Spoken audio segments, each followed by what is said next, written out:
You know, this is, excuse me, a damn fine cup of coffee. What's up, everybody? Welcome back to the Project Manga podcast, where we cover One Piece, My Hero, Black Clover, The Promised Neverland, Chainsaw Man, Samurai 8, and Jujutsu Kaisen, week to week. Hey. Back this week, covering Weekly Shonen Jump issue number 12. I'm your host, Eagle. It's your man's Kiko. What's up? Noximaru. And Noximaru. And with us this week is a longtime friend of ours. You know, as we've said before on the show, this whole thing kind of started as just a group chat, you know, where we talk about manga and stuff, and that's what it's become on the show, where we just chill and talk about manga and this and that, yeah. And this is one of the ground floor members of that group, Nickums from the Project Manga Discord. Yeah. What's up? Happy to be here. Hey, welcome. Welcome. Glad that we're slowly starting to bring more and more members of that group into the fold. You know, it's good to have you. Yeah, hell yeah. Well, and it's special too, just because this is the first time we've had a guest for our Jump show. We've had guests for tie-ins a lot, but we've never had a guest for the Jump show. So you had to got to be current in all the shits, you know, and we got which is hard, you know. Yeah. For a lot of people, because you're either not feeling it or you just can't read that much. But Right. everybody on our team, you know what I'm saying? We readers, okay? Yeah.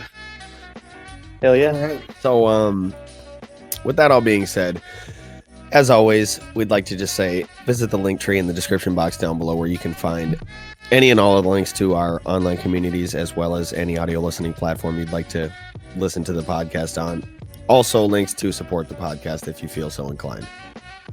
And with all that out of the way, what do you guys feel about this week in Jump? How do you feel? Samurai 8 and Jujutsu Kaisen top 2 again for me. Hell yeah. I feel it. Very good. Very good Jujutsu stuff. Kaisen was So fucking good. Holy shit. Whoa, man. I don't know. I'm so Hero's glad that pretty it's gas, first too, because the Hero. end of Jujutsu Kaisen, it's even if Jujutsu Kaisen was second or last, I would be like, we should talk about that first. I feel like that's what it was in the beginning. We were like, man, we got to find some way, how do we want to structure this? Because we're like, we know we got to save One Piece for last to talk about, because it's just the build up. Right. Yeah. You were like, I want to talk about Jujutsu first though, because it's the most hype. Well, it's the only one that's if you think about it, out of order by how many chapters? Because, Samurai 8, Chainsaw Man, Promised Neverland, Black Clover, Hero, and One Piece all have, getting more and more chapters. But Jujutsu, somehow, we bumped that from the front. So you can. I feel like it was structured in a way of popularity after Jujutsu. It was just we want to talk about Jujutsu first, and then from there, because that's the personal pick, right? Because it wasn't as there wasn't as much of when we started the show, Jujutsu Kaisen was still amazing at the time, but the following for it now and the hype around it, especially coming out of this recent news of the anime coming out, has skyrocketed. And coincidentally, the storytelling and just the scale of the story, in how we're getting it now, and this arc that we're in, and how it's been for the last couple months, has just been equally as as crazy as that hype. So oh yeah. Well, I think we can just get right into the bulk of this thing then. Yeah, dude. And start off with Jujutsu Kaisen Chapter 95, the Shibuya Incident Part 13. It's 14 now? 13. Shit. I said 13. Oh, 13. Oh, he said 4 and I said 13. Get him out of here. Fucking moke. Jesus Christ. What a chapter. Yeah, hell yeah. This was an amazing chapter. And I'm just we got a cool little flashback of Nanami and what the hell is this guy's name? Ino. Yeah, that's what I thought. But I was thinking Ino from Naruto, and I just was like, that's not right. Yeah. But yeah, we got the cool little flashback. He's Nanami seems to just be like everybody's like bedrock for like decision making. Everybody's like, whenever they're in a dilemma, Shit, why like, not, bro? what would this man Nanami do? You know what I'm saying? Yeah. He's clean. Yeah. He's like the most calculated. He's like the most like dead serious about every single thing that happens and and that he does. And another thing that's like really cool about this flashback is that I love how the series is like constantly reiterating the idea that like shamans are shady. You know what I mean? And like I'm trying to, because he says right there, he's like, it's hard to, I don't remember the exact like verbatim like dialogue, but he says something along the lines of like, it's hard to know exactly like, like what's good or like, what to do because of how, shamans are, because of how like the sorcerer society is, and I'm trying to think of another series where it's well known that the primary like profession or like walk of life isn't commonly known to be like benevolent. You know what I mean? Like in Hero, for example, like among Hunter. I was gonna say Hunter. Among hunters are known to be shitty. Yeah, you like almost like always when you're talking about this story, you have to say like besides Hunter in like a situation like this, because it's just like so reminiscent of it, Yeah. Right. But yes, besides Hunter, it's like I'm trying to think of another series where like the profession that everyone looks up to, or that whatever is the primary focus of the series, is shown this way, and it's made a point to like let like people understand that this is like not the best. Yeah, I would say a lot of morality. You know what I mean? A lot of the like space bounty hunter type ones, like bounty hunters are kind of looked at as unsavory characters usually, or outlaws, like Outlaw Star. Same thing. That's kind of the same thing as bounty hunter. Right. But yeah. One Piece. I mean, like, I've always thought One Piece was cool because the pirates are the good guys, right? So it's like that's another. But like everyone knows that most of the pirates are good and Marines are bad or whatever. So it's like, I guess from like a societal standpoint, right? Like we, the viewer in like One Piece, like know that the pirates are the good guys in the story. But like regular like Joe Schmo. Yeah, the common folk are like pirates are pieces of shit. Well, that's because they normally are. And the Marines I think a lot of them are. Well, yeah, sure. And that's the best thing about One Piece is that both pirates are good guys and bad guys, and same with the Marines, they're both good guys and bad guys.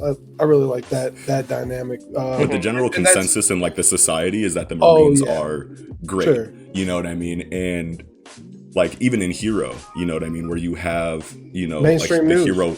Yeah, you have the hero profession that is, for the most part, understood as, this morally, just, like system. But even inside of that, you still have heroes that are shitty. You know what I mean? But I just love how it's done in Jujutsu Kaisen. You know what I mean? Because there's just so many details that, are focused on that are outside of the norm of like shonen storytelling. I feel like so. Sure. Yeah. Okay, yeah. Nickums, go ahead. So, how do you feel about this? Yeah. I'm just fucking loving, man, like, pulls down the mask, and, like, I love when he unleashes his, between the first and second technique, he's like, eliminate the ego, and then he's, revealed to be a spirit medium, and I'm just blown away by the fact that here's a spirit medium power that actually has, like, rules. Where if you ever read Psyche Kusuo, there's another psychic character who's like a spirit medium, and he basically just tells spirits like, come on in, possess me, right? There's no rules about it, he just says go for it. But here, this guy, he's eliminating his ego, taking away space of his own personality to let in spirits. So like the mask, your face is part of your identity. Take away part of your identity. He's like, take more away, take more of my identity away to let spirits come in. I think it's I love this character. It's just so good. Hell yeah. And that's an amazing point that you just made. So like it kind of like works on a couple different fronts, right? So one, you're reiterating the conditions that you have to meet in order to activate your Jutsu Shiki, which is one of the best things about the series itself. And then you also have the situation where like Jujutsu Kaisen is regularly giving us examples of like Buddhism in its influence, right? Because like this ties back to Buddhism too, like to reach nirvana you have to like completely disregard all of your ego basically. So like we're getting those references, and it's woven organically into the lore as far as as we understand it now. So it's just all the check marks always checked. you don't really see this all that often. You know what I mean? Like, right. And it's super exciting. The potential for the series is so crazy. Hell yeah. Yeah. Kiko, did you look into these? I know you love looking into mythical beasts. Did you look into these beasts that he mentioned?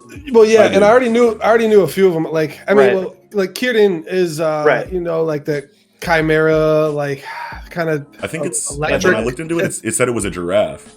Yeah, it's like like a giraffe with a chimera horn. kind of thing. Yeah, it's a couple like different things I guess put together, and that's like I've seen that word before, but I never remembered it being it's associated. one of with Sasuke's giraffe. abilities, the one he hits fucking Itachi with when he calls all the thunder clouds. You know, yeah. So I mean, who knows? He calls down that big ass thunder dragon. Yeah.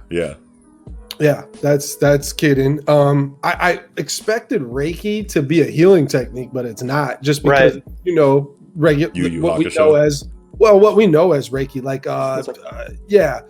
spiritual healing or whatever. Yeah, like just spiritual massage, energy in general. Yeah, right. Yeah. You know what Mr. Miyagi does. You know, shit all heated up, right? Fix your ass. When I looked it up though, okay, so like the second one is Reiki. Yeah, is number 2. Yeah. I like quick Googled that, and like I don't know how like reliable like Google is, but like it translated to the word cold when I Googled it. I thought that was weird. That's just like so far away from what I was expecting it to say. Like when I looked into the first one, Kaiichi, you know, it's like this Chinese, you know, mythical animal like Xiechi or whatever. It was crazy reading the Wikipedia article on this because like the abilities of this mythical animal is like the exact same thing he did, where what I write down here. So like a strong beast with one horn in ancient times, it settled disputes by directly ramming at the party at fault. So it's like almost the Three Monkeys guy from Hunter, you know, where like he's like, or rather the cow, right? Where he's like, I'm saying you're at fault here. And then my ability activates, and now I'm attacking you because like the Nen, the you know, cursed energy knows you're at fault or whatever in this scenario, whatever. So I just love that it's getting back to this Nen shit. So good. Yeah, hell yeah. And that's then one of the best things about the series, dude. Ryu's obviously obviously a dragon. Obviously, yeah. I mean, is that going to be his ult? You know, like probably. We could probably safely assume that, just because that's the big one. That Reiki's just the hands, like he gets kind of looks like it gives him like movement technique or what? Like he gets it on his feet too, right? His feet had water on them. Yeah. That's tight. You just like, yeah. All of a sudden, you're like, I love this character. Boxing master level. Yeah. How about a couple things? First, I want to laugh about, and it was. I just want to laugh about the Megumi's Jade Hound coming with the big claw, and then it like on the panel, it like scoops. It's the funniest little panel through the panel. Like I was like, what the hell? But the Money Heist Netero though is a tank. Yeah, he yeah. don't go down. But the Jade Hound I wanted to talk about too because it's a big werewolf now. It has been for a while because somebody killed one of the other ones and they like merged together. Is that right? Do you guys remember that right? Yeah. I think they killed the white wolf. Gained the energy of the other one or some shit like that. Yeah. Whenever he makes the contract with like all of them and like sets the conditions on it or whatever. And whenever one of them is killed, its properties go to fuel the other ones to some degree. Or maybe it's just in that panel where fuses with, but I just think of him as like a physical sweeper, like Pokemon. Like Nue is the scout that he comes in with, and then the fucking Jade Hound's his fucking physical sweeper to try to one shot. I wish I don't know. We can't really gauge it too well. Like I would just kind of like to know like how strong that one is now after that has merged. I don't think we've got to see like. It said its claws are strong enough to harm a special grade. So we got a little bit of a scale there. Yeah. For but sure. I don't think we're seeing it because I think that this Netero character, I think that he is like, I think he's got an ability that's making him completely invulnerable to all damage. So if you remember from last chapter, they went up to the roof and there were 3 nails. Yeah. But he left one, and the Netero dude took 2 nails down with him. Yeah. And I'm thinking personally that the Netero character, he put up the barrier. So the first nail, and if remember when he attacked Megumi, and he attacked Yuji rather. He attacked Yuji, and slashed this weapon. It kind of looked a little bit like a hammer to me, a little bit. You know, like a fork, hook hammer or whatever. Yeah. Yeah. I feel like he is the nail user. I feel like he nailed down when his ability is like nailing down these nails, and the one that's still up on the roof, that is the curtain.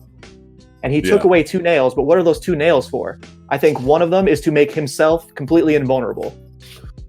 Well, so maybe he has a mini curtain like around himself.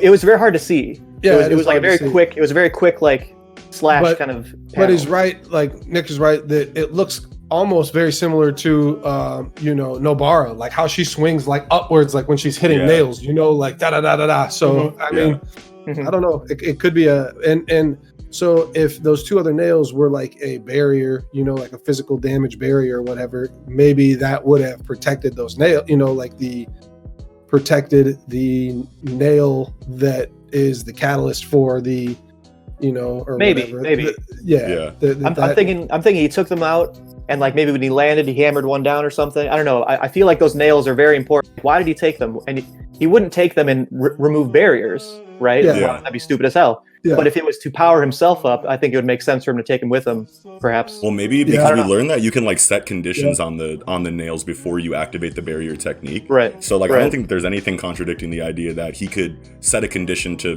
make the barrier's radius his own body.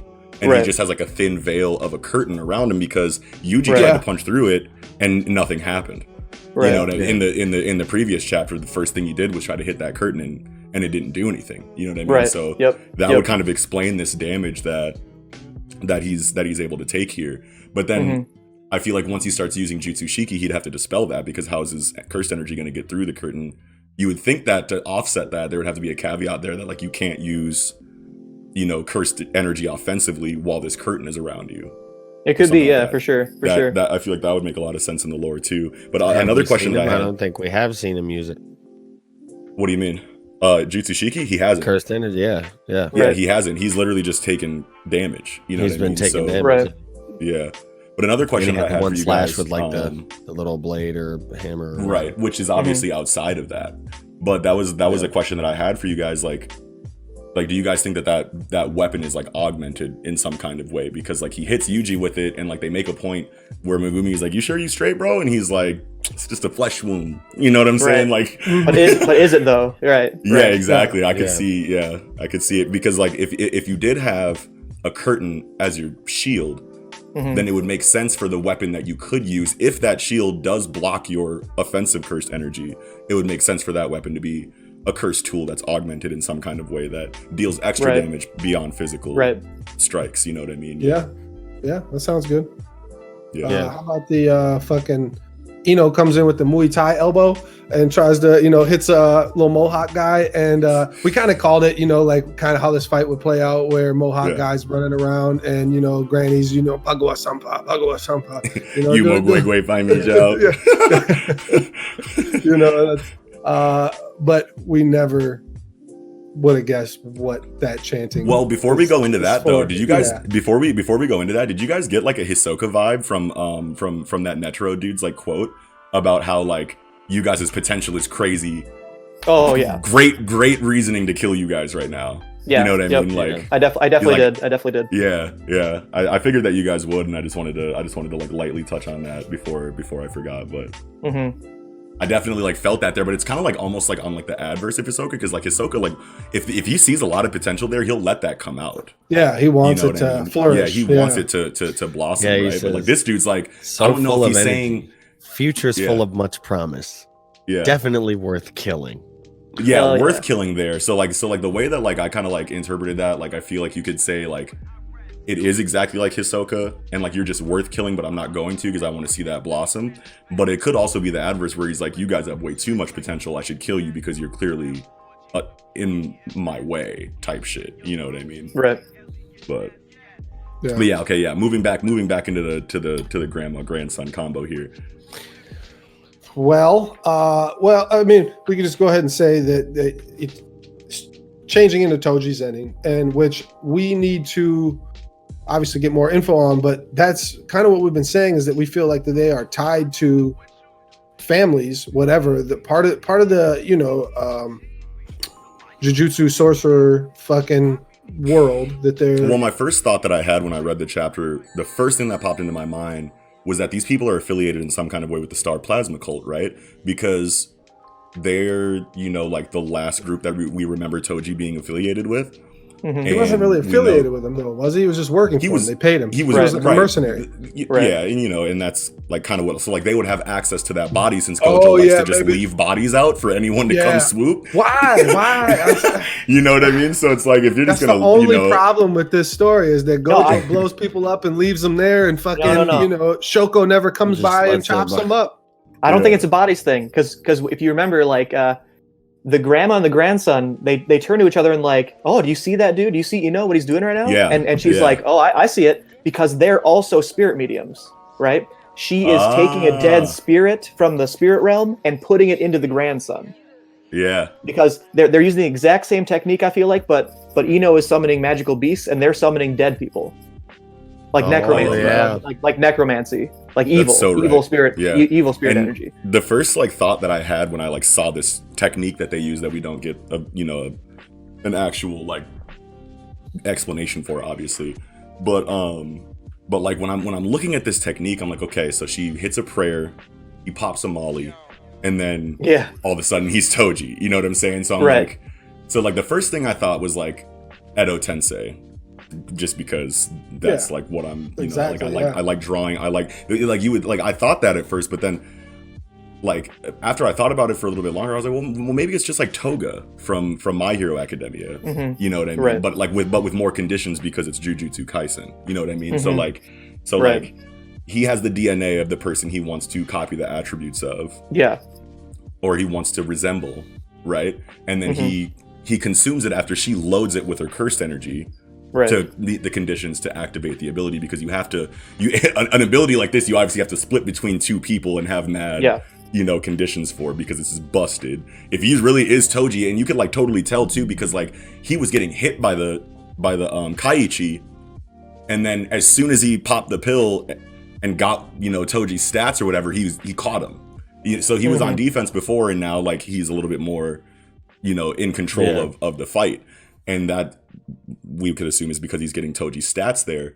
But another thing is that I thought that she was actually bringing Toji out, but that doesn't really make sense, because as he's transforming in the last panel, he's still himself, the grandson. Mm-hmm. His dialogue is this is tight, I got these stats, you know what I'm saying? Right. I mean, that could change once he's fully transformed, and he could just be Toji fully next chapter, but at least right now it makes me think that this isn't Toji, this is just Toji moves, you know what I mean, Toji abilities, which confused me at first, because I was like, this dude has cursed energy, why would he transform, and why would he want to be somebody that doesn't have cursed energy? But then I remember no, Toji trained himself, because he didn't have any cursed energy, to be really effective against cursed energy users, so he's kind of a counter to them in a physical 1v1 kind of situation. Right. Yeah, I can see that. 1v1, you do not want the smoke unless you go. No, fam. If Gojo didn't, I mean, Gojo didn't at first, and only after he leveled up on some Zenkai shit. Yeah, or these two individuals are Zenin clan members. Is the other possibility? So but I really like the idea that they are also this super high top level spirit mediums, like Nickam said, because there is that panel where right after he calls out the beast for the first time and it seeks them, it hits dude in the forearm, and he goes, "Oh, grandma, that just now." And she says, "Yep. Yeah, what are the chances?" Right, exactly. Yeah. And but I mean, but the question and it works in the same fashion where he's announcing the name of the beast every time. She specifically states his name. Oh yeah, he gets summoned.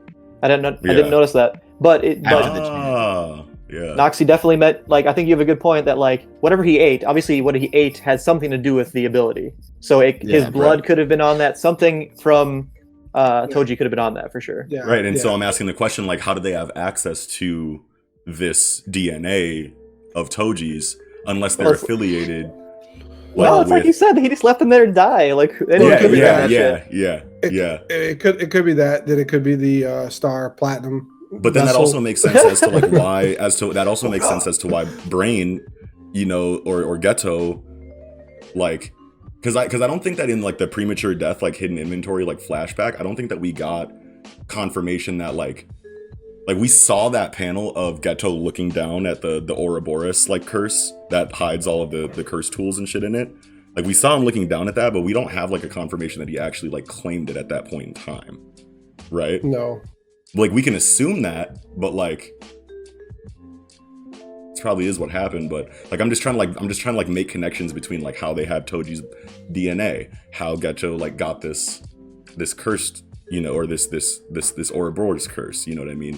And if the Star Plasma Cult is like going through like during cleanup, like after this conflict and like gathering all of this shit, it would make sense since like Geto like kind of like took over like dominion of like these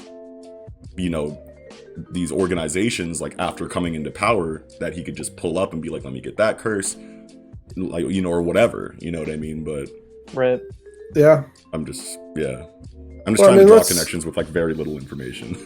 Sure. Anywhere that obviously I can. We need more, but let's talk about what this really means. I feel like this is a perfect opportunity for Megumi to rush back to the top of here, and encounter Toji, and have to fight maybe with Ino 2v2 and have Yuji fight, because Yuji and Netero match well. They're both like enhancer types as far as we can see, they're both like physical types, and it's going to be a good 1v1. It's probably for Yuji too to overcome like a skilled Jujutsu sorcerer who's been around clearly for a while. Yeah, he hasn't had one of those yet. I don't even think he's had a really good 1v1 fight the whole series. He's either fighting with somebody or he's way stronger than. The Grasshopper, sometimes Mahito. That one curse killed him basically in that like first arc.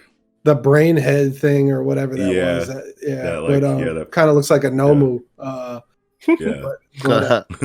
yeah. But like, would Megumi even recognize Toji? Because I'm pretty sure that he said that his dad left like right after he was born. I thought he knew his dad enough. Like when Gojo and Megumi first meet, and Megumi's like, I don't know, what is he, like 8, something like that. He's 6. And 6. Okay. Mm-hmm. Well, he was way advanced for 6-year-olds, saying a lot of shit 6-year-olds don't say. Yeah. So I feel like he would know, and it looks like him, like you see somebody. Yeah, you're right. He could probably be like, hey, not too many people in this story got hair like that.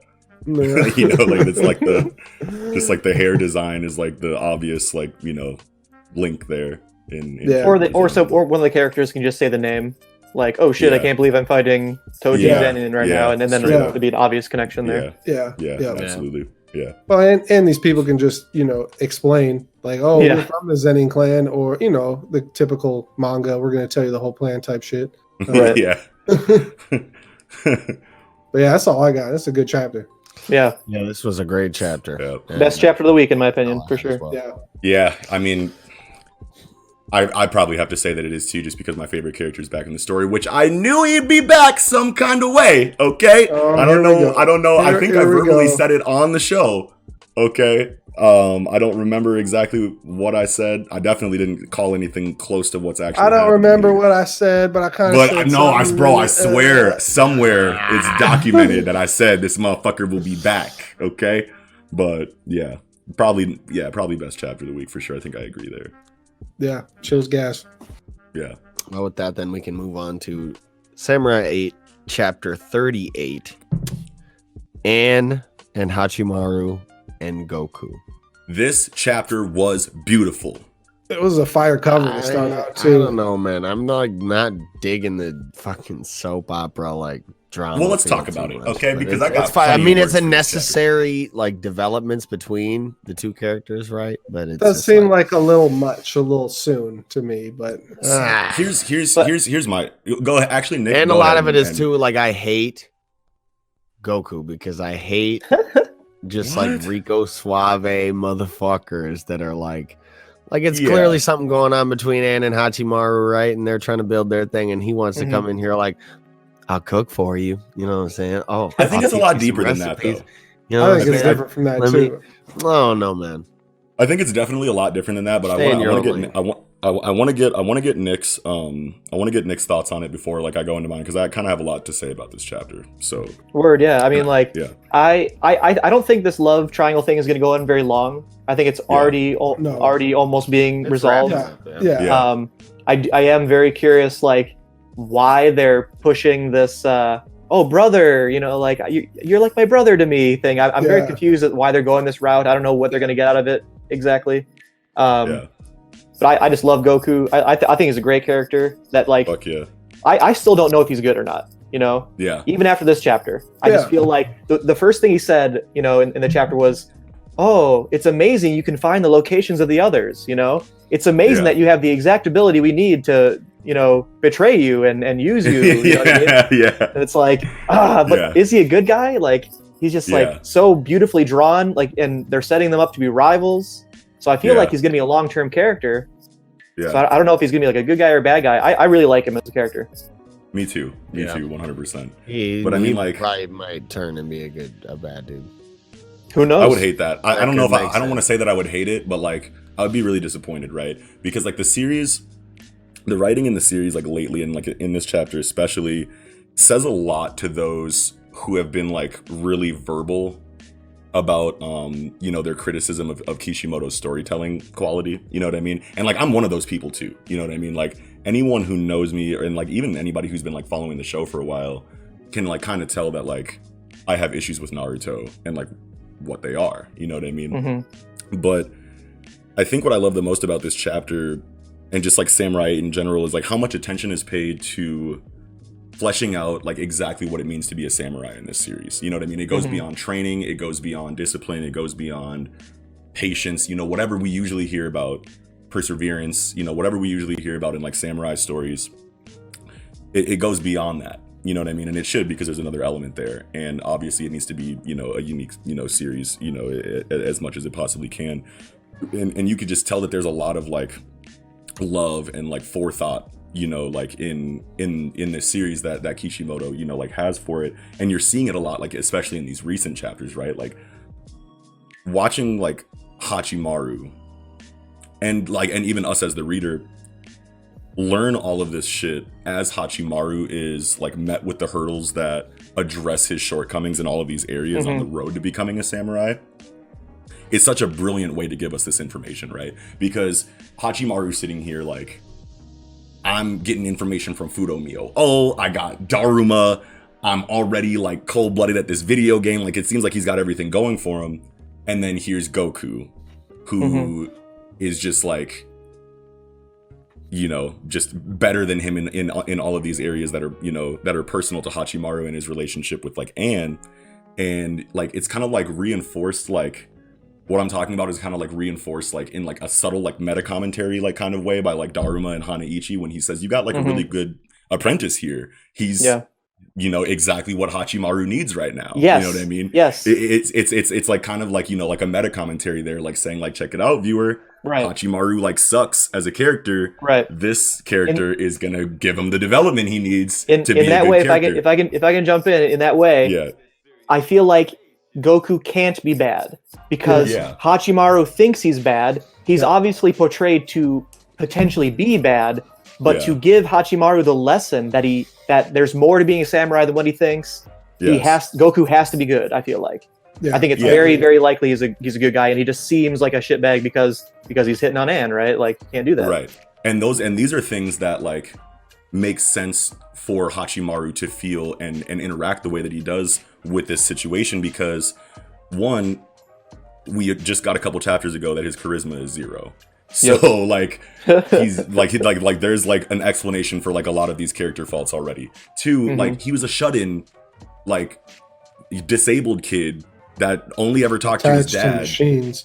Right. Yeah, like like his social skills. His whole childhood. Yeah, his social skills are barely existent. Right. Of course they would be. Until up until whatever. But like one thing that I want to say is that like even if you do have issues with Hachimaru as a main character, which I see a lot of people complaining about online, it's like at least Kishimoto is aware of these faults of Hachimaru's character and plan. That's on purpose. That's on purpose. Yeah, exactly. He could be totally like oblivious to to how much his character sucks, and that would be like really bad, right? Like that would be a problem.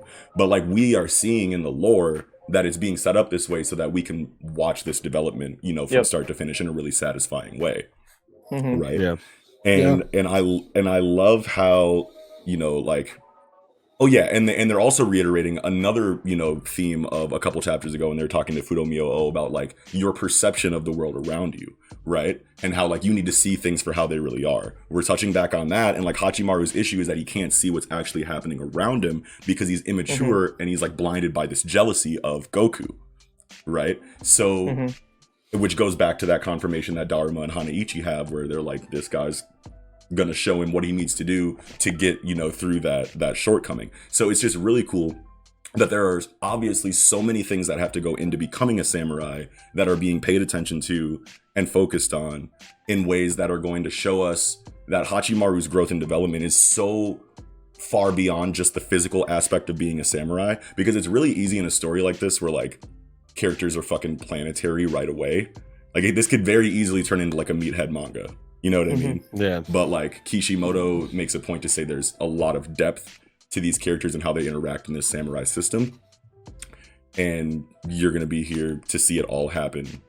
You know, boom, boom, boom, boom. And I love how Anne reaches out to like Sen, and Hachimaru reaches out to Sen's princess for advice instead of vice versa, because that just further reinforces what I was saying about like how important your understanding of all of the factors involved in being a samurai are to this story.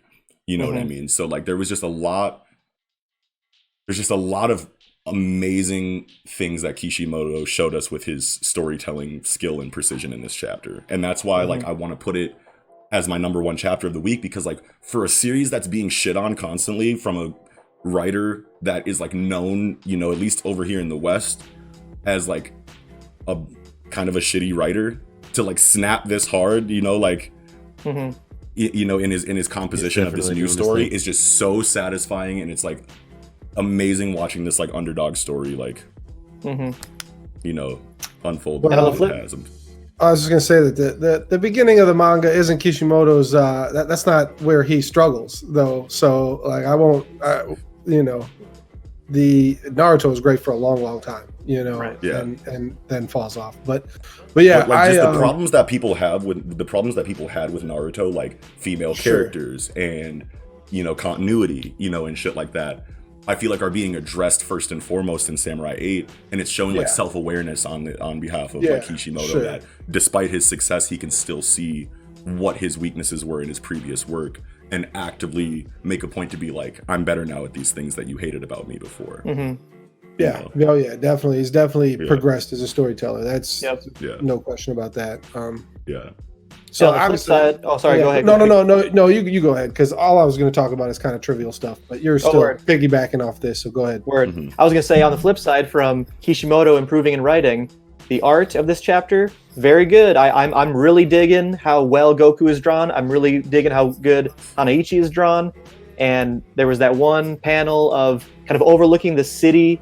Kind of there's an ocean in the background. I still think he needs more shading in his drawings generally, but at the very least, I could tell what was happening much better than in the earlier chapters when you're looking at all these like things floating in the air and stuff. So I think the art is also greatly improving, and I'm really enjoying it for sure. Well, like I said before about that, because like Akira Okubo is the illustrator here, and like there's got to be like such an intense barrier in between Okubo and the mind of Kishimoto to translate Kishimoto's like thoughts as an accomplished writer and illustrator to the pen and paper of this upstart, because I don't think I know of any other work that Akira Okubo has done before Samurai 8, if any, right? So like imagine how like difficult that process is of translating Kishimoto's like thoughts and vision into the final product of this story, but you can still see that improvement throughout. So like I feel like they finally like really found their rhythm now, and they're gonna be like a really significant like 1-2 punch inside of like Weekly Shonen Jump now that they've like found their footing. So absolutely. What I was just going to talk about is I know I feel like we've seen it before, but I don't know, maybe not. The holders are linked together and flying, you know, synchronized. You know, I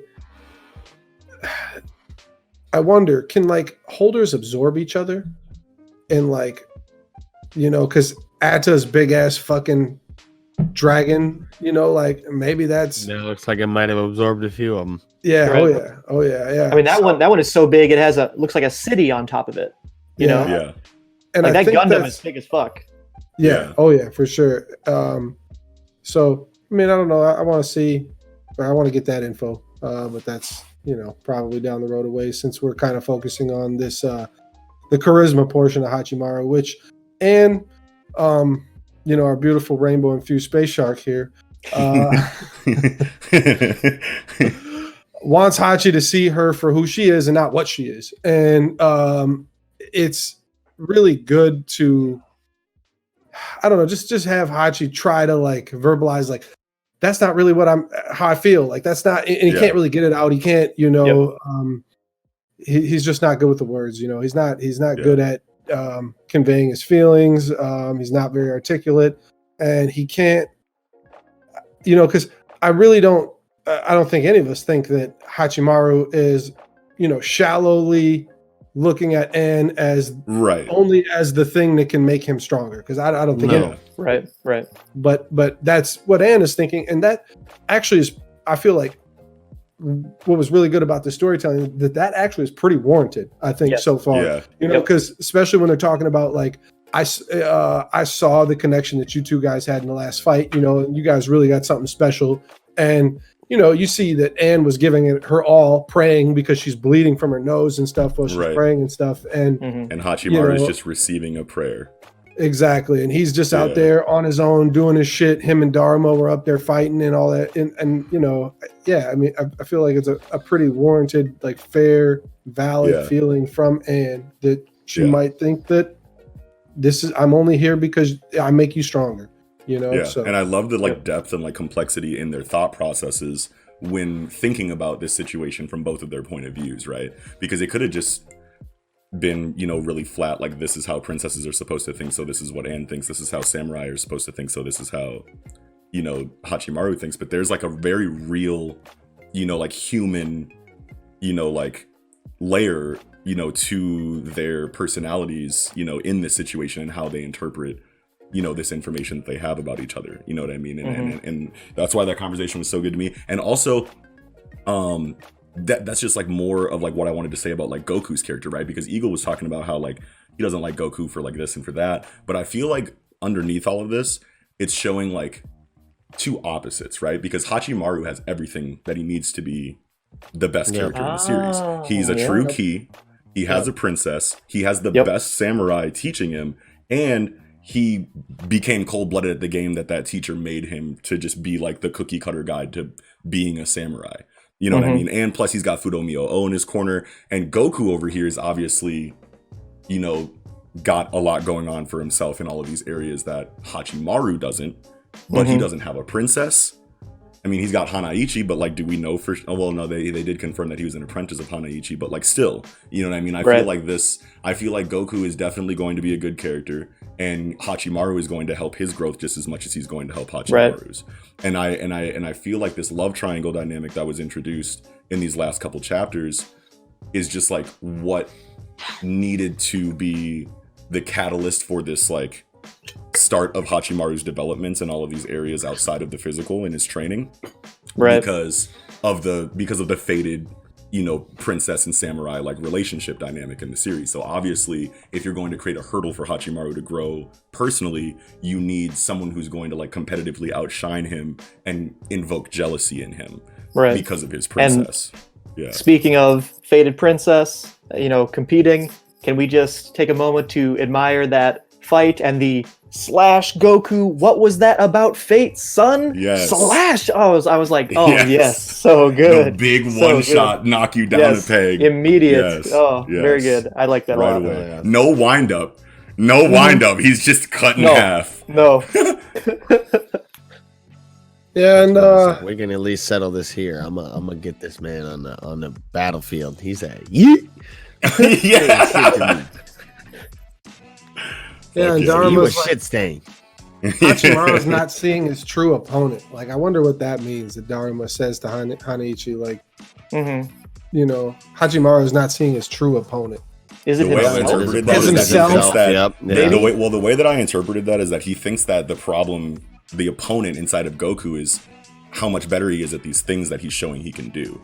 Yeah. When really, like you guys said, his opponent is everything that he can learn from Goku Yeah.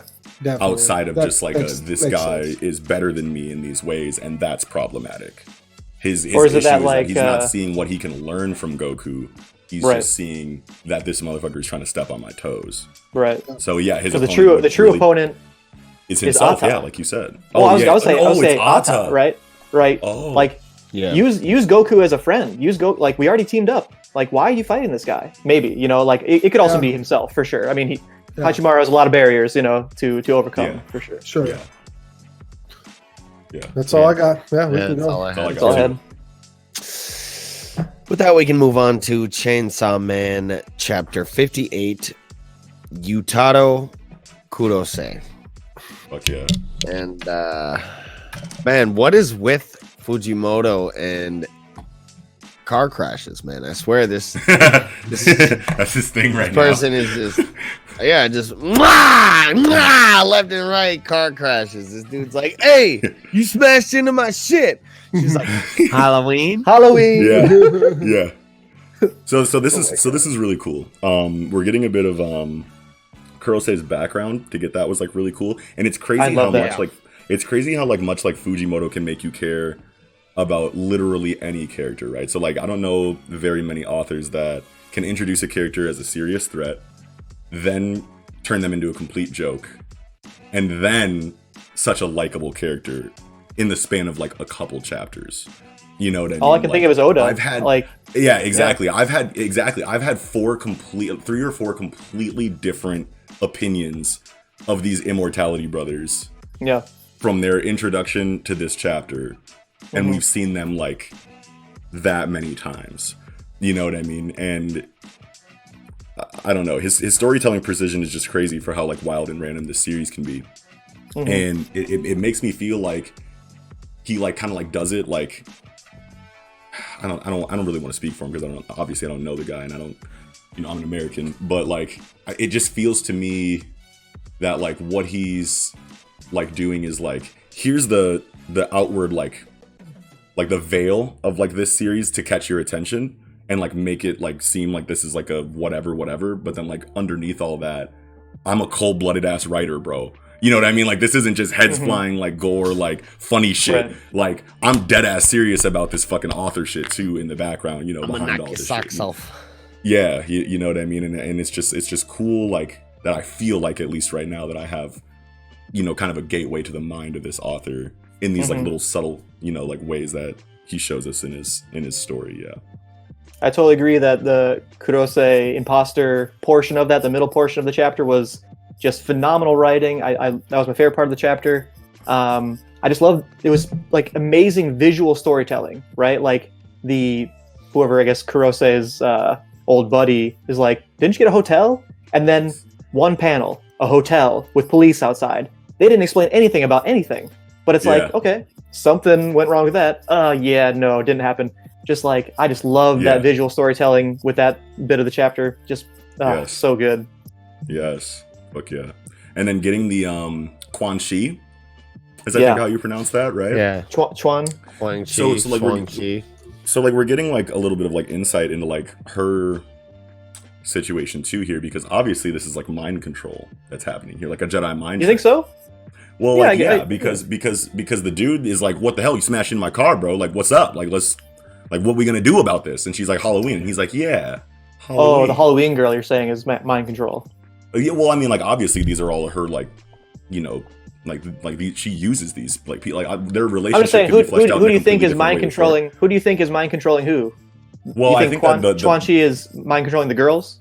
maybe, but like bottom line is that like Quan Chi is the head of this organization, and these devils Sure. that she has in her outfit all live for her for some Right, reason, whether it's because of a contract or whatever.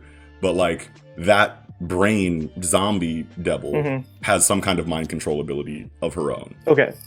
and Quan Chi controls her seemingly. Okay, sure. So Yeah. so like potentially two different mind control dynamics, but one guaranteed for sure inside of this Halloween situation. Everyone's like, Halloween, Halloween. Yeah. I want to see Quang Chi just give out the hands to somebody, bro. Yeah, for sure. And guess who else we got in this chapter? Good old Saint Nick.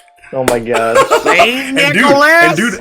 Saint Nicholas. I knew it because on his Satori shit puppet. He's got little toys and like puppets, like you know what I mean? Like I knew that was going to be incorporated. So like maybe it's like maybe it's like people's like fear of like ventriloquist dummies because they've always been creepy. Maybe, yeah. I mean, fear of dolls.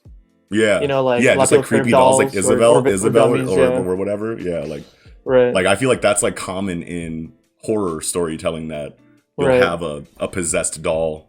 You know, is he like Sugar then? Like he turns you into a doll? Yeah, that's what I'm seeing here. Yeah. That's what it looked like. Yeah, I mean, he grabbed one of them, I think, and then they all like grabbed each other, and it was like a chain. Yeah, that was weird. Chain reaction where they all turned into dolls. Right. Like, oh. Yeah. Yeah, they gotta just whatever. I know we all want to say like crazy like Santa Claus pedophilia shit about fucking Santa Claus like every chapter because the dude's fucking wilding, like what a character. But they gotta the same time like have his own this toys, chapter made him look like kind of cool though. Say what? Nothing. What'd you say? Oh. He said they gotta have his own toys, like ass rape him to death or something. God damn it. Just the worst possible ending for for this guy. While like, Jeffrey Dahmer like laughs in his face. Yeah. I would love a I don't think, man, that would be crazy if the story went that. Yeah, that would be crazy if the story went like that extreme with it. But like that would be like because of how he's been introduced. That would be like, it would be poetic for him to go out like that. You know what I mean? But I don't know if Fujimoto's going to go that far with it. No, he's not going to show like death rate. No. But I'm just saying, like, yeah, he definitely could show Santa Claus getting strung up or something. Yeah, like some kind of way that like is like, oh, this is the kind of life you decided to live. Well, here you go, it's biting you now. You know what I mean? Like, that would be cool to see, but. Holy shit, though. But he was on his Puppet Master shit, and he said, you know what I'm saying? I can't deliver presents all by myself.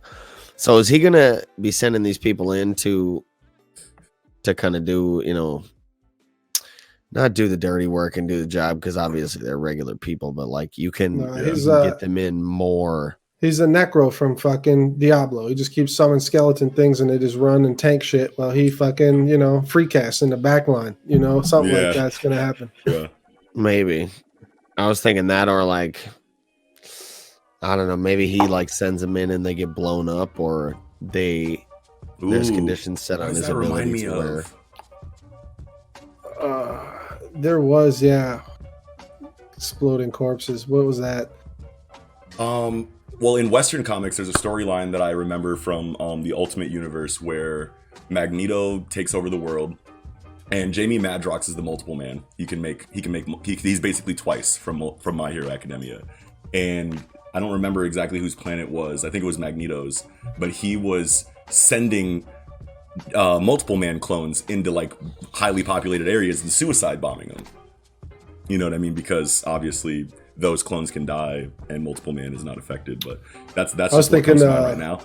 I was thinking of Kimberly from Full Metal Alchemist. Turns you into a bomb and then throws you into Okay.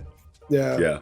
That's really what it was. But like, the first thing that came to mind was X-Men. But Kimberly for sure. Yeah. So how about Kurose here? Do we think like he got buffed? That he can like do something now? Because a pro always gets the job done, right? He's about to go in here and seemingly die for it, which. They are far from immortal, clearly. And well, did he get buffed? Is he? Because remember, I said last week. Because like, what was that panel of them in the suits? Was that them like in his imagination, or was that flashback? Yeah. Where was he? I read that as a flashback. Me too. Yeah.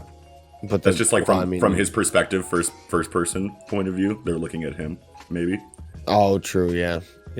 But the back paneling was white, so it was weird. Yeah.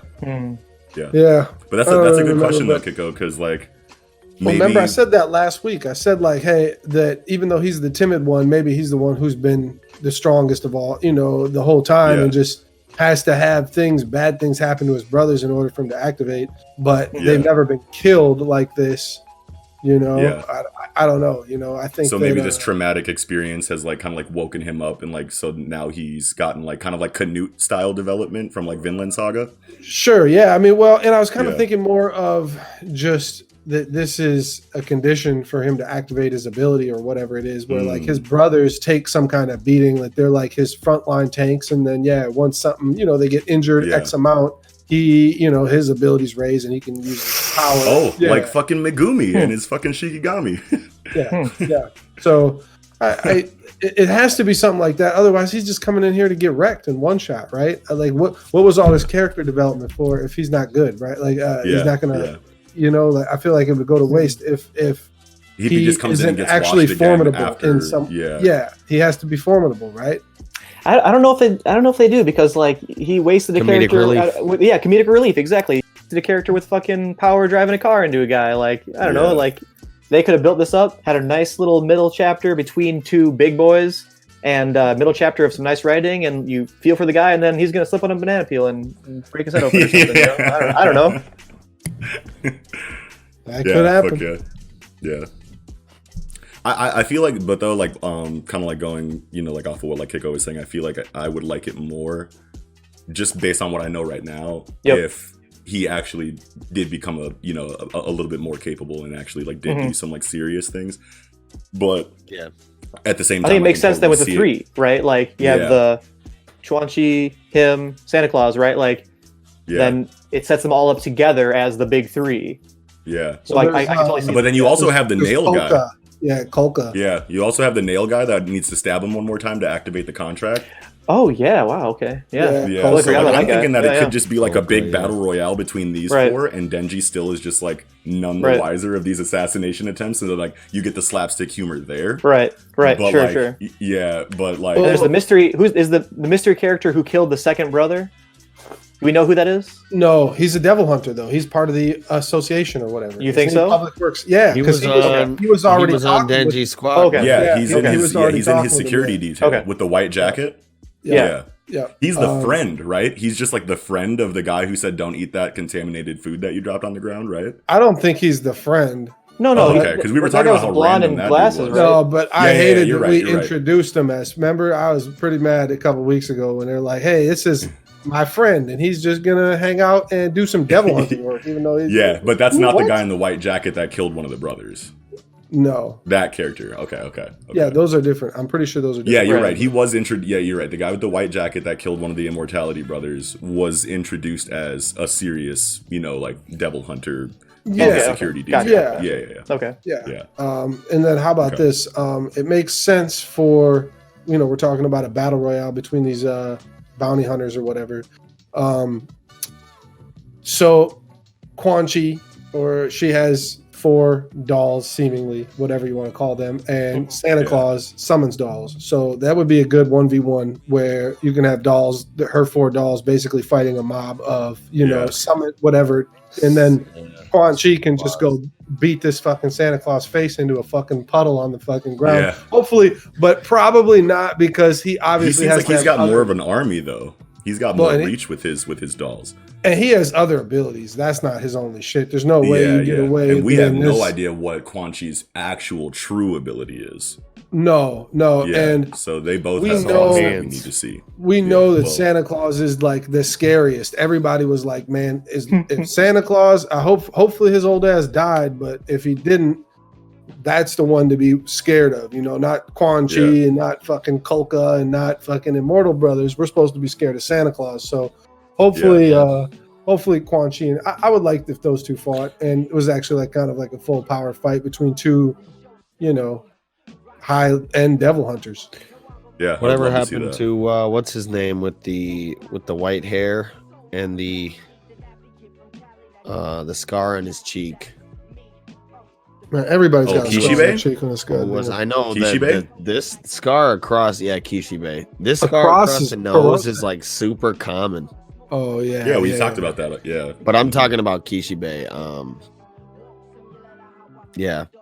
Do we think he's going one on with Kwang Shi? Yeah, I don't know. Or Santa That Claus, would be because he was nuts. the We one who need a was, full power fight from him too. well, Kishibe was the one scared of Santa Claus. He was the one saying that. That Is was he the his one that said dialogue. that? Yeah. Yeah, he was the one with that dialogue. Like, we hope this motherfucker died of old age, but if not, Or yeah, maybe So- it's old dude on old dude, Santa Claus and Kishibe. yeah. That would be crazy. But then I And feel like Kishibe Kishibe would have to lose stomps there his because of fucking- how much he hyped up Santa Claus. Nah, Kishibe gonna pull it out. Yeah. No senior discounts In a- given when it's old guy versus old guy. That's right. Yeah. Spirit sword. Sword! Yeah, that's all I That's the had. best This quote in the whole That's all- series. that's all I yeah, had for that's that one. I'm good too. Yeah. was a good chapter. We can move on to The Promised Neverland, chapter 167. This way, demons. And bro, this plan is fucking godly. Like, what is the amazing. fuck is going on? But it's gonna go south. Like, it has to. Like, there's Yeah, no way yeah. this shit is gonna go off without a hitch. Yeah, no. It's no, just- it's no. just crazy. With Peter making chess moves. Yeah, in the background, like he's his deductive reasoning obviously has to be at least on par with Norman's, if not better, if he's Right. going to be a good final boss. You Yeah. know what I mean? Yep. So like that is a little bit concerning, but it's just crazy watching this series like reclaim like everything that I loved most about it in the beginning. Yep. You know, Yeah. like just as I was like really feeling like it lost all of those elements, right? Mhm. You know, because it Yeah. moved into like more like like tried and true like shonen tones, like pretty much since Goldie Pond, and Right. then obviously going into like the Legger Valima shit. But like now that like we're going back to Grace Fieldhouse and it's Mhm. in this setting, you can really feel the beginning of the series that attracted us to the story, especially with this new chapter. It's like Right. it's like a great combination of like, you know, battle of wits and action, right? Because like I hope this is the last arc in terms of like you start at Gracefield, you end at Gracefield, you Yeah. start with high strategy, then you like you said, it's thrown in the middle, end with high strategy. I think that'd be a nice cap to the end of the series, personally. yeah, with like a We'll little see if it small happens. mini arc of like the Yep. resolution of everything, Yeah, and yeah, tying yeah. up the plot threads. Yeah. Yeah, Yeah. fuck yeah. I don't know though, because 100% you say here for it. you say last boss is Peter, but we know it's really Isabella, right?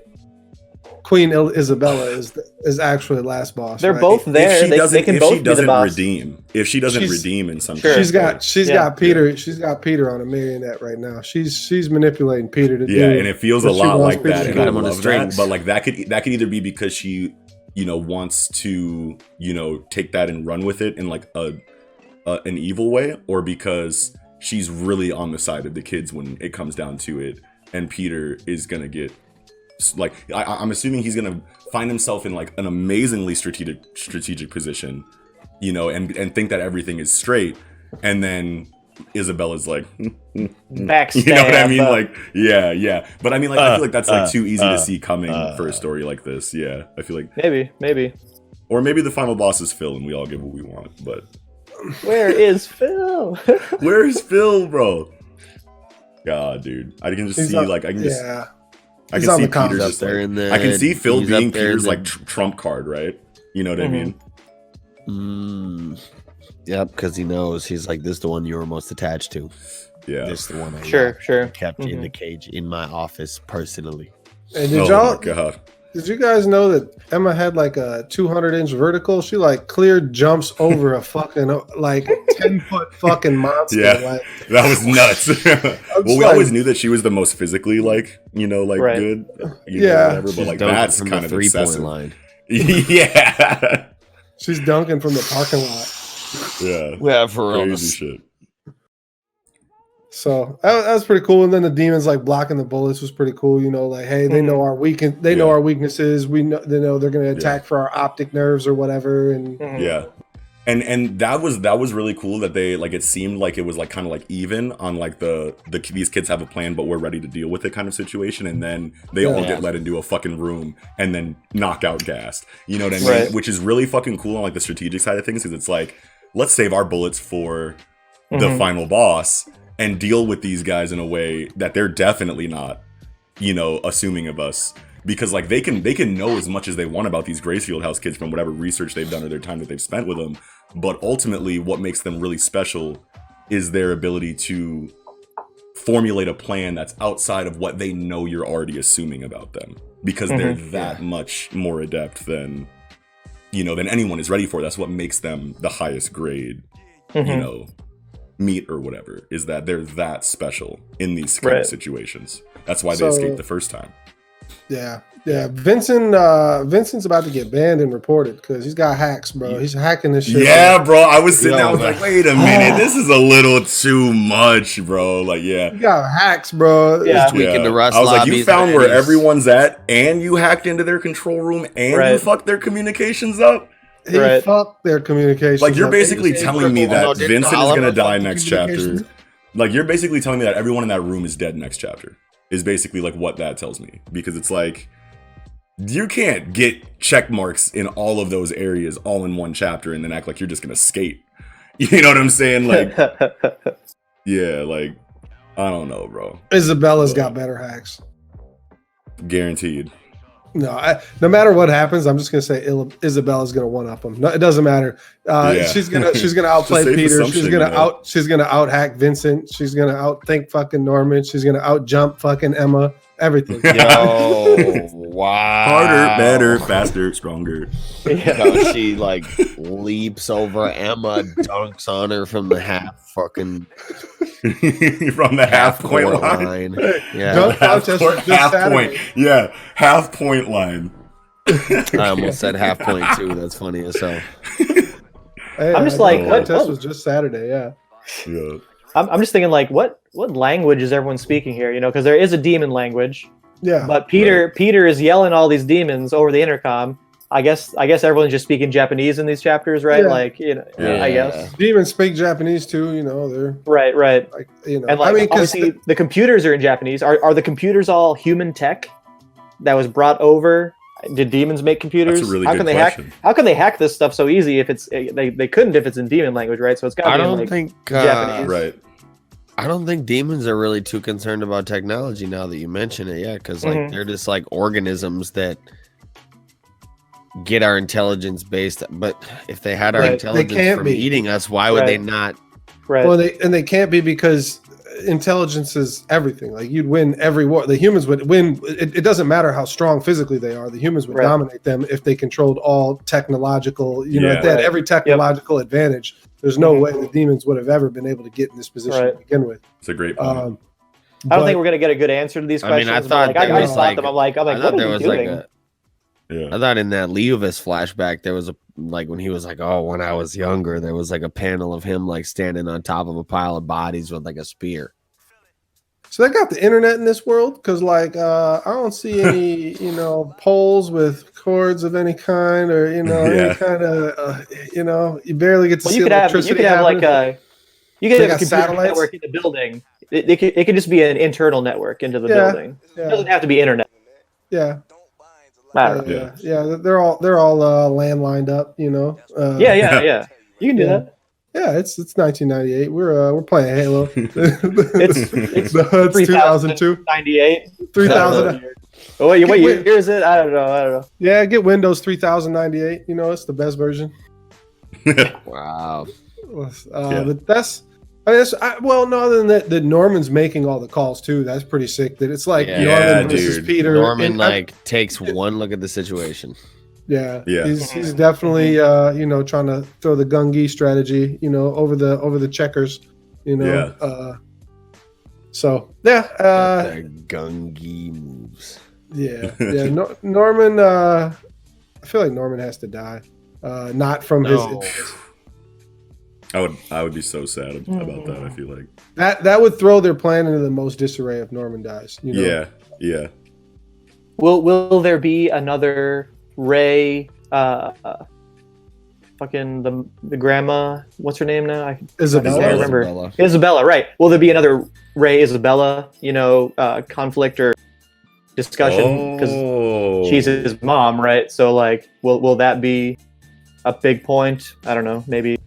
Yo, that's gotta get rehashed. Yeah. Wow. Holy shit. Okay. Yeah.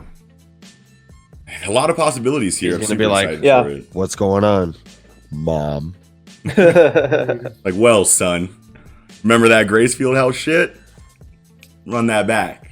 Uh-huh. And he's gonna be like, well, I'm about to run your brains back onto that wall behind you.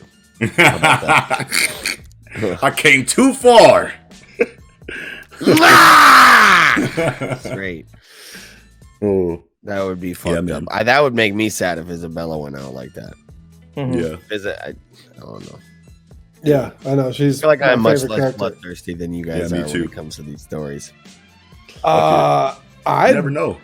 I don't really want like Isabella to die soon. I want her to die eventually, and I do want her to be the mastermind of the whole thing. I would rather her get a redemption and sacrifice than anything.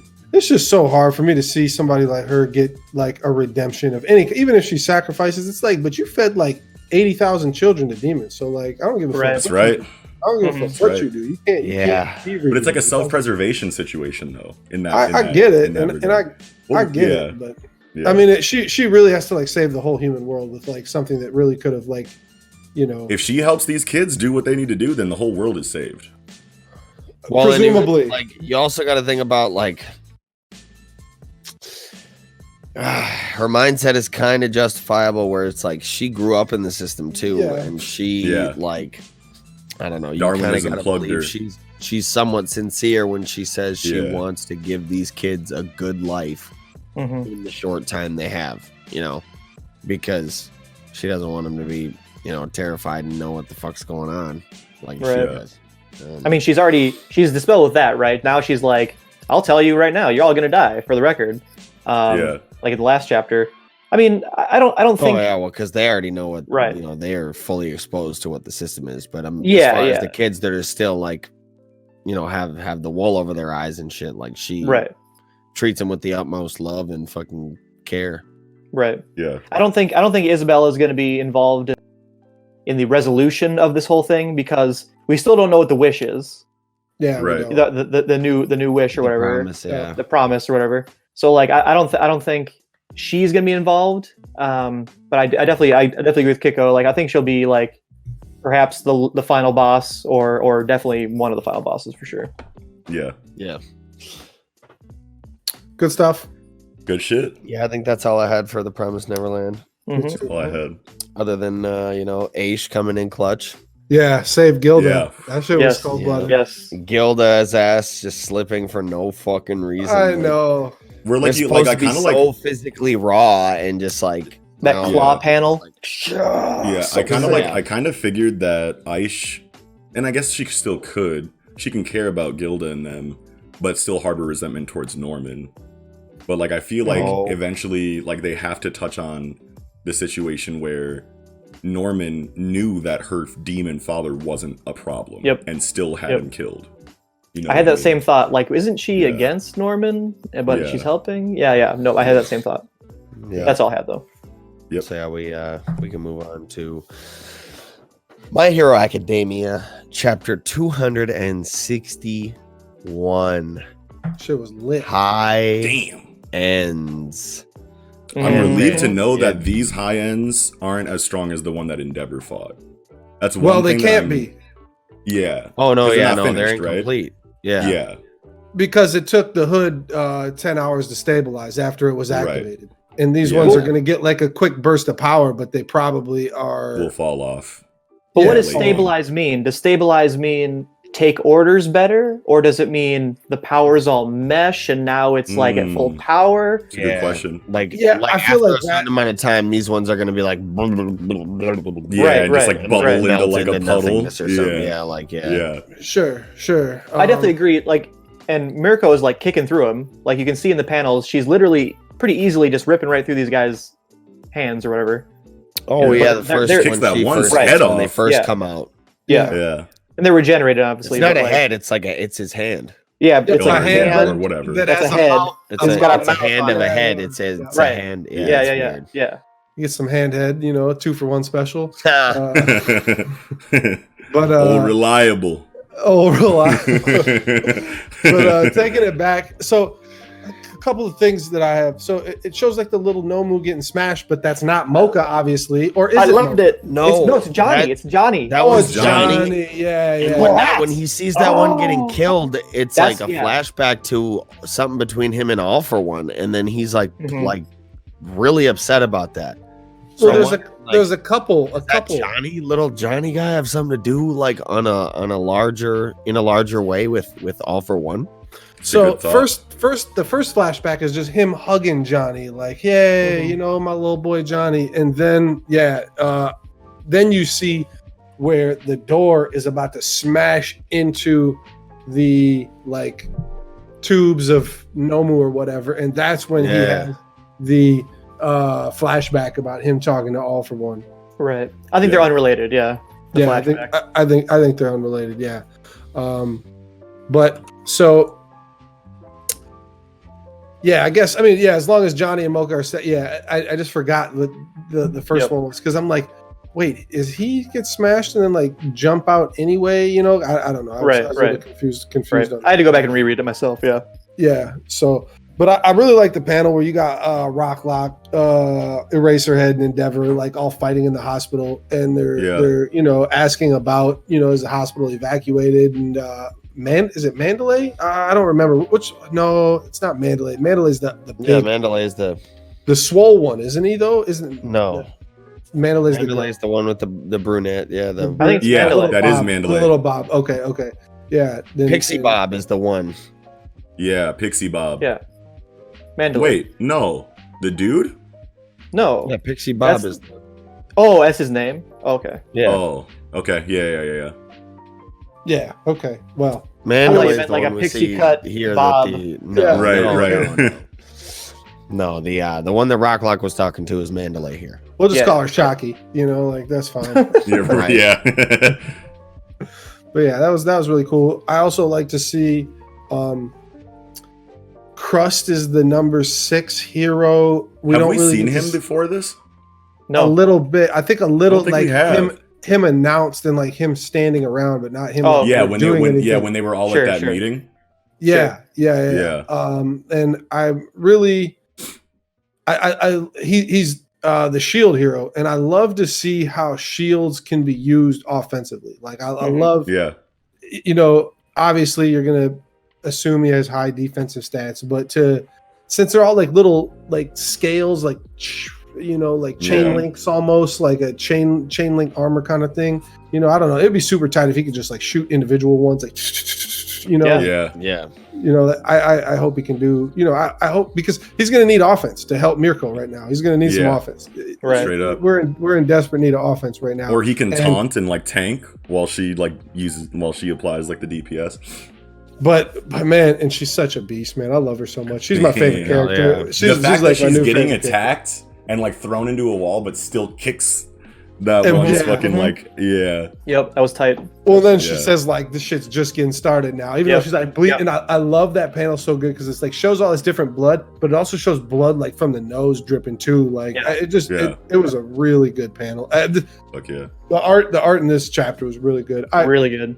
He excels at like physical like action between like hand to hand like combat characters, because like it won't get, the panels won't get like all and that's what I was going to even say, is that there's a lot of like mass debris explosions and like shit, but it looked good. There's improvement there. It's too. Right.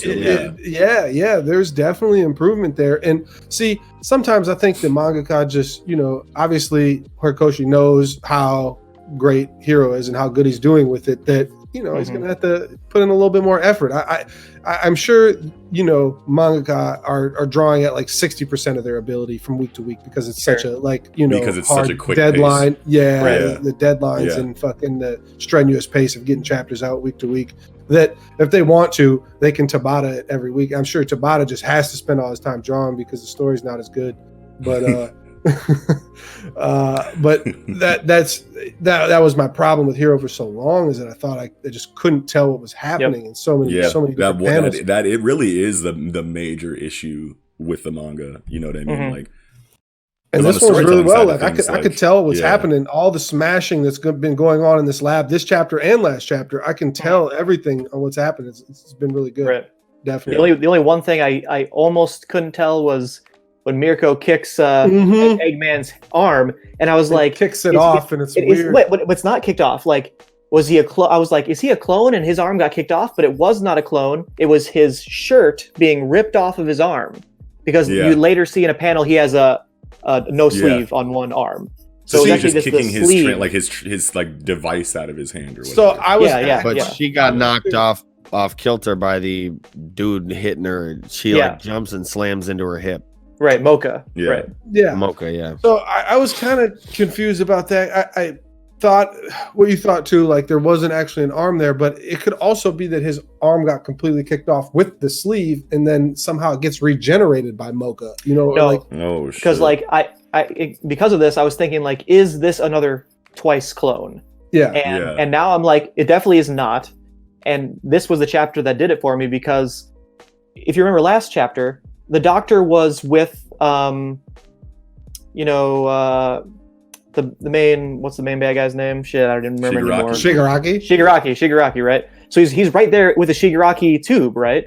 Mm-hmm. But then he's back at the hospital. So I was thinking like, oh shit, like is Shigaraki's tube in the hospital broken? No. Yeah. No. What happened was he zoomed in his Zoom chair from the mansion to the hospital.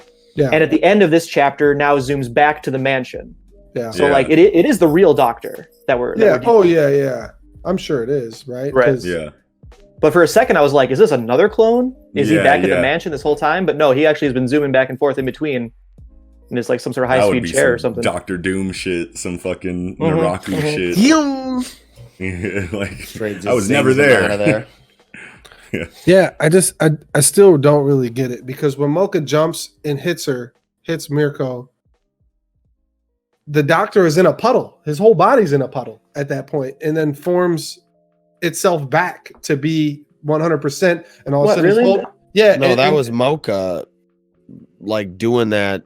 Like, it was Mocha. Look at that. You see Mocha in the back of that, and then Mirko thinks like, oh, this one's got the double quirk on, and then kicks Mocha. She kicks him, and then there's like this panel where like it looks like his arm just got ripped off, and she gets hit by Mocha. Yep. But like then the panel where he says Mocha, you can clearly see his arm sleeve of his shirt is cut off, and then Mocha forms into the Doctor like a clone kind of thing. Yeah. I don't know why. Maybe to confuse Mirko somehow. I don't know. Probably. All right. That's yeah. I mean, you see his sleeve. It's just as weird that Mirko kicks his arm and only his sleeve is busted, even though he's this frail old Doctor man. Right. You know? I totally agree. But he does have the regeneration quirk, right? Like doesn't he have like the aging quirk thing, which may be regeneration too? Is it different? I don't know. Yeah, you're right. You're probably right. They're probably one and the same thing. But one thing I did notice was if you look, he very deliberately took 2 canisters with him. So he zoomed back to the hospital. He took 2 canisters and took those 2 canisters and zoomed back. I have no idea what those are. Obviously, I don't think you can know yet. But I'm very curious what those canisters are, because they seem important to dedicate all those panels to. Right. Yeah. Those are going to be some big quirks, probably. I mean, is there a quirk that you need to be able to house other quirks? Like, is that its own quirk to just be able to, Is that all for one? Is one of them all for one? Maybe to like bridge the gap, like the quirk that like bridges the gap between all for one and one for all, because they both kind of like work like hand in hand in that like multiple quirk regard. Right. Yeah. And there has to be like some kind of like common denominator there between them, so that there could be a quirk for that. Yeah. Mm-hmm. Yeah. They've introduced rare quirks. Like I think this is like a chapter or 2 ago was the first time they said like, oh, this is what we classify as a rare quirk or whatever, like the regeneration, right? So like, I wonder if these are like hyper rare. Is it something like we're going to get another class, and then all of a sudden now we have a class structure of quirks or whatever? Maybe now they're introducing that, perhaps. Hell yeah. Yeah, I mean, there's got to be, because I mean, there's just some people that are, like is Mineta's quirk can't be Omega level, right? Like no, right. It's just impossible. No matter how cool Mineta gets with this right. Yeah, or Sero, like Sero is those aren't Omega quirks, right? Right. Hagakure cool though. to see, though. Hagakure is fucking Omega. Well, that's like that's something that like, you know, it's introduced and you're like, that's not that special, and then now we're refracting light. So like maybe like any quirk, you know, like has, you know, some kind of like, I know we can say that undiscovered like potential that, you know, to be crazy. And it's all about the person who's using it. You know damn well fucking Mineta's quirk can't be. I knew damn well that Hagakure was a wasted character, okay? And now look at us. All right. No, you didn't. No, I said that like right away. I was like, damn, I wish that like I know that you need an invisibility, you know, like quirk because it's a superhero story. Like someone's got to be invisible. You know what I'm saying? You could see the Western influence here. Like, I really just couldn't see. You know, and it's so obvious now that we get it. You know what I mean? But like at the beginning, I'm like, man, what is he gonna do to like make her a relevant character? Like I assumed a lot of things. You know what I mean? I was like, yeah. I think we'll eventually get something like a named Omega level quirk, like that comics kid, the kid who can just he's like Koichi's power from JoJo or whatever. That's nonsense, straight nonsense. Reality bending ability. Yeah. I say fire, and somehow reality knows that when I say fire, it means hot. Like it's just a human word. Why does it mean? What does it have anything to do with anything? Yeah, why does reality bending power understand like that? Right. So it's either a huge mistake on the author's part of like introducing such a completely nonsensical power that has nothing to do with like sweat glands or the structure anything of our understanding genetics or anything like that. Right. That we have. Yeah. Right. Or it's like an Omega level reality bending ability that maybe we'll get developed, maybe we won't, but yeah. That's a crazy point. I didn't even think about that. Wow. Yeah, you're talking about the manga dude. Yeah, manga dude, right? Yep. From the class 1 versus class B exam arc in between like gentle and pro hero, I think. Yeah, his shit was broken. Yeah, for sure. Well, I think that's all I had for Hero, though. Yeah, me too. So yeah, with that we can move on to One Piece. 10 hours, Chapter baby. 971. Top knot season. Sentenced to boil. Part 4. Odin's the fucking goat. Odin is hard boiled, and you can tell it's moments like these. You can really tell that like Oda does not really like drawing a lot of things as viscerally and as gory as they should be, you know, because we're talking about like boiling oil. Like it shows his feet on the bottom of the fucking thing. His skin should be like getting stripped off. Like you'd see muscle tissue, damn near like skeletal. But he's strong. He's strong. Not when you got Odin skin. Exactly. Yeah. And he's bleeding. Yeah, well, and my roommate was like, "Well, what about armament hockey?" And I'm like, "Oh, that is a good point, you know." But at the same time, it's not shown, so it's like, but he's bleeding, right? Yeah, I'm pretty sure he's bleeding internally because he's coughing up blood. Oh, and his feet. I'm saying his feet. I think his feet show blood. Oh yeah, his feet are bleeding from the bottom. Yeah.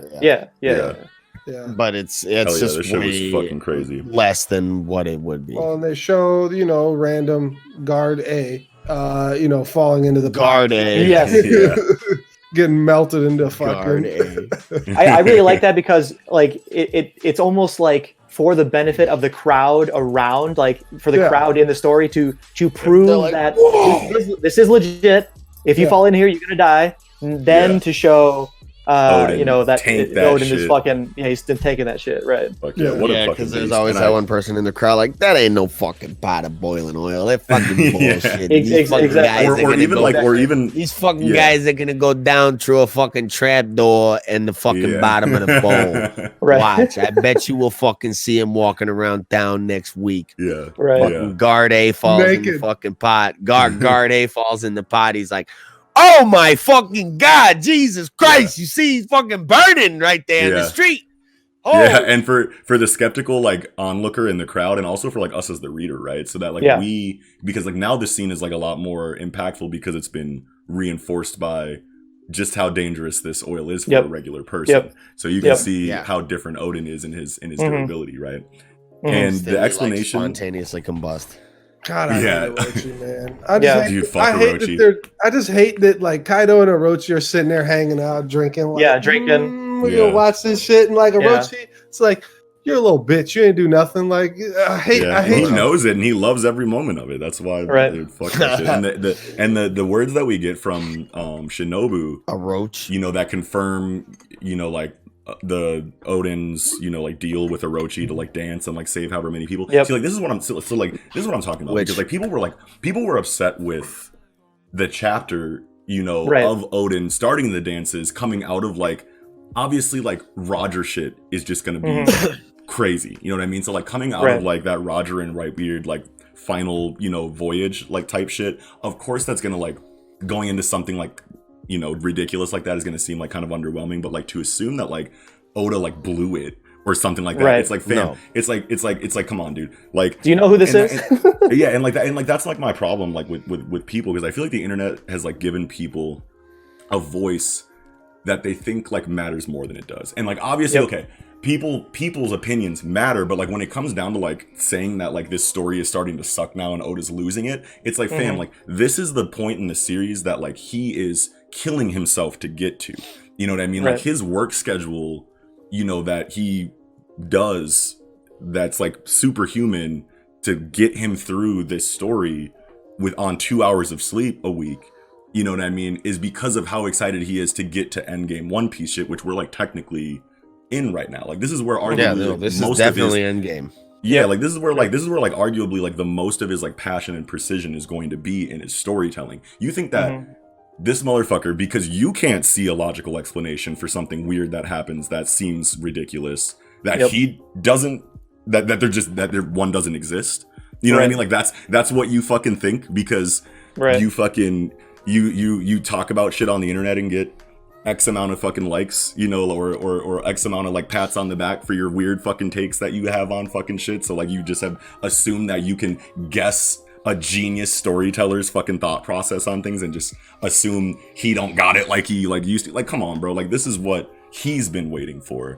So, and the explanation that we get here is totally justifiable. You don't have to like every single thing that he does, but does it make sense for the story? You know what I mean? Yeah, you can absolutely. You can say I didn't like this, or you can say I didn't like that, but our character is acting out of character. No, does this make sense for the lore? Yes. Yep. You know what I mean? Then he's doing what he needs to fucking do. You know what I mean? Well, I just wanted to say that I'm Eagle Stradamus this episode because here we go. I definitely said on the episode a couple weeks back when he was dancing that Orochi and Kaido probably told him like, yeah, if you go make a fool of yourself for this amount of time, we'll bounce after that amount of time. Yeah, you did say I didn't that. call nothing about absolutely. I didn't call nothing about the slaves being saved or anything like that, but I definitely just did call that little minor plot point. And I think that we all like came which to like is a stupid thing for Odin to believe at all ever. Exactly. That's what I was gonna get to. But, okay, but at the same time, even if he doesn't believe it, what does he do? He goes and just kills fucking Kaido that day. He cares too much about his people to fucking like put them in jeopardy like that. He's going to take the chance, even though it's irrational. Because it was chess moves on their part. I get it. Kaido even said, if you did wild out and just attack me that day, you probably would have fucking beat us. But it was 100 people a day that you'll save, right? So he had a week or whatever. Yeah, I thought it was a day. I thought it was 100 people a day, but it might have been. But it was. I mean, even if it's 100 people a week. He's got 50,000 people locked up somewhere that he's just ready to ship out. And he's like, okay, I got this, number of people. So 5 years, X amount of time was 5. I don't know if we had like a time frame. Like you have to do this for 5 years. Oh yeah. No, he did say it for 5 years. Then I think he said 5 years. Yeah. Yeah. Yeah. I think it was 5 years. Yeah. Yeah. I don't know. I don't want to go against it. And I won't say that like I hate it, but he should have came. Man, Odin is that's who he was though. Like he was the Chad. He was supposed to just come in with the sword swinging. Like but the Chad with the heart of gold, man. He's a good guy. It adds more depth to his character to like see this side of him. It makes sense. It makes sense. Yeah, it makes sense, right? It's good. It's good. It's good. It's and I not my favorite, but it's good. Right. Yeah. And and it just all goes back to like, just like Oda knows what the fuck he's doing, man. Of course. He definitely does. And he definitely does. And it's like, dude, it's like, just because you can't see, and I understand that like week to week is the quickest pace that we can get this story. So obviously there's going to be week to week speculation and criticism there, and you can feel whatever way you want about the information as you're getting it. But like, for a motherfucker with a track record this beautiful in his storytelling, for you to fucking sit here and go like, okay, week to week, this seems weird and I don't like it. And like you should be able to go, okay, but I know that he's going to make it make sense. Yeah, you gotta let Oda live. When looking at it in hindsight from a bird's eye view, like, this shit is fuego. Yeah, exactly. You gotta let Oda live. He'll make it. That's true. Like no matter what. I mean, who are we? Who are anybody to tell Oda that? Especially for the ones that aren't even authors themselves. It's like all you do is fucking sit and fucking read comic books that you don't even pay for. And talk about them on the fucking internet, and you're gonna fucking like, I'm not saying that you can't ever have a problem with the fucking story, but like to sit here and like, and to sit here and make like such a wild like assumption like this motherfucker is like ruining the story I fell in love with because the greatest manga of all time. Yeah, because I don't understand this information that's been introduced, the chapter it's been introduced, and I can't think of a possible cool solution to something that, because I can't think of it right now with my fucking non-author brain. There isn't a good explanation. I mean, let me say. Yeah, I was just saying. On the note of Oda, obviously best writer in my opinion of all manga. Did y'all?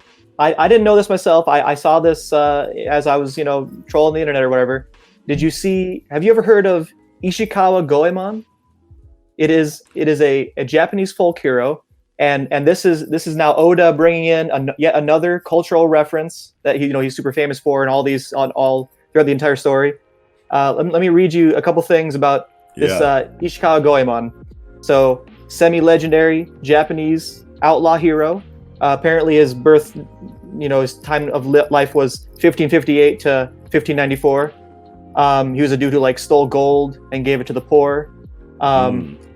He and his son were boiled alive in public after their failed assassination attempt of a despot ruler. You can look this dude up. Now, let me just say another bit from the Wikipedia article. He was sentenced to death by being boiled alive in an iron cauldron along with his son, but was able to save his son by holding him above his head. No, bro. Yes. Yo, that's amazing. Amazing cultural reference brought into the story to tie it in just to fucking reality. I just love Oda so and much. motherfuckers are acting like this dude writes this shit from week to week. Right. Shut the fuck up. Can I just you saying he lost his touch? The fuck you talking about, G? Hey, can I? This is the Japanese art. To see why we pelt you with tomatoes. Shane. Wow. Jesus. Wow. Hey, can I just make a shout out right here? I got a shout out to Viz for explaining any of that. Can I shout out to Viz for where's my translator note? Right. Where's the last page with did you know? Seriously. Yeah, where's the did you know? Yeah, that's facts. Thanks, Viz. Can you tell us? That's so important. That's one thing I wish Viz did have his translator's notes and stuff. Please, like that, Viz, like you guys got the manpower over there. Like, figure it out. Like, please, like, give us the information. Although that's a little more than just a translator note. That's like a whole extra page dedicated. That's a did you know page. What the story is. They still some groups do that. Some groups have a whole page of like here's every just single like reference an after page where it's like this is for sure. Give us that. Why not? You're translating. Negima has one every chapter. Right. Yeah, you're translating a Japanese story written by a Japanese person, and culture, and history matters a lot. Clearly to these people, and it matters in general. And for you to like take that art and just decide this Americans don't need that. Right. You know what I mean? It's like, I don't read this shit because I want the perfectly American version of it. You know what I mean? Like, I am a fan of everything you guys are leaving out of this story. And like, that's a lot of what draws me to these stories is the cultural influence that you can find in it. Absolutely. You know what I mean? And it's like, for you to sit here and be like, we don't need to translate this. We don't need. Well, especially because like I think Japanese people will probably maybe see that reference. If this is like a Robin Hood type character, they probably immediately picked up on it. Yeah. And that's part of the experience. Like, I think to just assume that Americans don't want it Right. Yeah, to just assume that Americans don't want it or need it because you. Oh, it's not that. It's not that. Or whatever. I don't know what their crazy fucking weird thought process is on it. No, I mean we're Americans. We're idiots. We can't fathom fucking all these other cultural references. We can't put it together. We can't see the importance because our brains are small. All we want is not up to you to decide what's too much for us. Right. Just give us the story the way that the mangaka wrote it. Well, I would say that's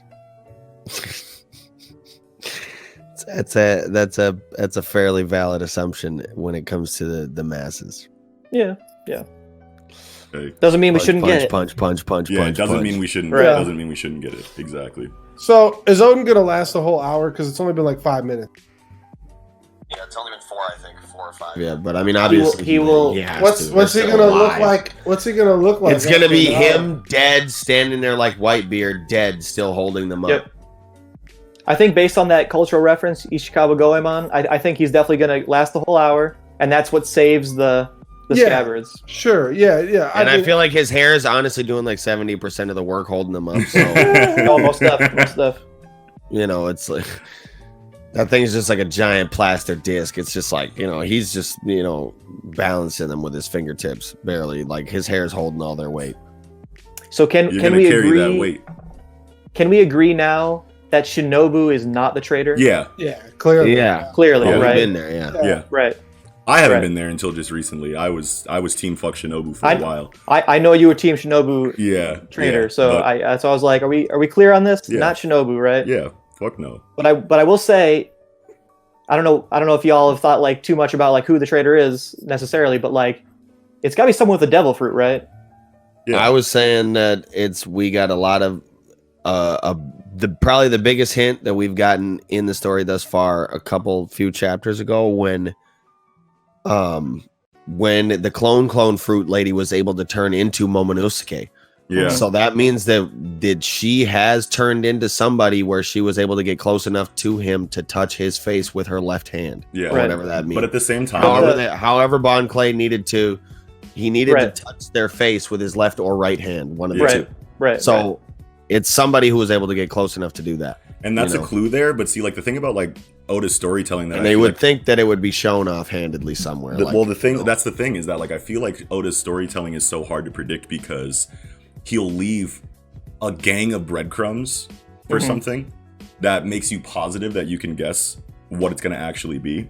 And then like what he'll do is he'll introduce entirely new information or an entirely new character that ends up being what it actually is as like this big reveal that we've never heard of before, that we couldn't have possibly guessed because it's entirely new. But then we'll find out that character is also linked back to that breadcrumb information that had us on a wild goose chase. Because if Oda doesn't want us to know what he's trying to do, then you're not going to be able to find the answer inside of the lore that's already there. You know what I mean? I think that's like a part of like his game. You know what I mean? Like you have these people that like fine tooth comb the series that don't have jobs, don't have kids, don't have anything better to do than to try to figure out One Piece mysteries. And they still are getting their mind blown by these huge reveals because he like just like sits and leads you in a certain direction. He's the one that like wrote it. So like if you think that you're on some crazy fucking like, next level clairvoyant whatever shit and you found the fucking shit that led to this shit, like he knows that same information you found is there. And if he doesn't want you to know, then he's not going to make it findable.